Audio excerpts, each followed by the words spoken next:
अस्सलाम वालेकुम वरहमतुल्लाहि वबरकातुहू। दोस्तों, क्या हाल चाल है आपके? ठीक हैं? अगर नहीं ठीक तो अल्लाह पाक आपको दुनिया और आखिरत की हर जगह पर कामयाब करे, हर मैदान में, हर मकाम पर अल्लाह आपको कामयाब करे। आपको, आपकी फैमिली को, आपके बहन भाइयों को, आपके औलाद को, आपके वालिदैन को, अगर वो हयात हैं, और अगर नहीं हयात तो अल्लाह पाक उनकी मगफिरतें फरमाए और जन्नतुल फिरदौस में जगह दे। दोस्तों, इस वीडियो में मैं आपको वो चीज़ बताने लगा हूं जो वलियों का शेवा है। अल्लाह के जो औलियाए इकराम है, अल्लाह के वली दोस्त जिसे कहते हैं।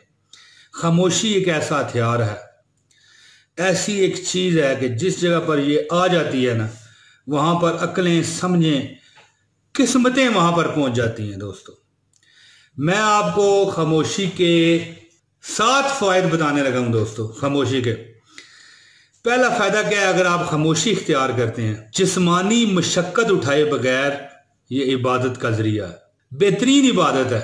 और दूसरा फायदा, आराइश और ज़िबाइश के बगैर ये जीनत है, खूबसूरती है। और तीसरा फायदा क्या है? आपके पास बादशाहत नहीं है, वजारत उज़्मा नहीं है, इक्तदार नहीं है, फिर भी ये रोब व दबदबे का सबब होती है खामोशी।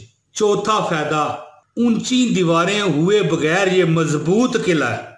अगर खामोशी में बंदा रहे तो उसके लिए ये दीवारें ऊंची भी ना होना तो उसके लिए मजबूत किले के मुसद्दक होगी ये। और पांचवा फायदा क्या है? माजरत और जिल्लत से मुफ्त की निजात है। माजरत, जिल्लत, परेशानी से निजात हासिल करने का ये जरिया है।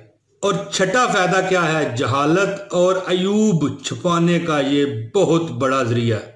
अयूब ऐब की जमा है, यानी जो बंदे में ऐब होते हैं, नुक्स होते हैं, उसको ये छुपाने का बहुत बड़ा सबब है। और सातवां फायदा और आखिरी जो मैं आपको बताने लगा हूं, नामा अमाल में गुनाहों के इंदराज से हिफाजत होती है। सुभान अल्लाह।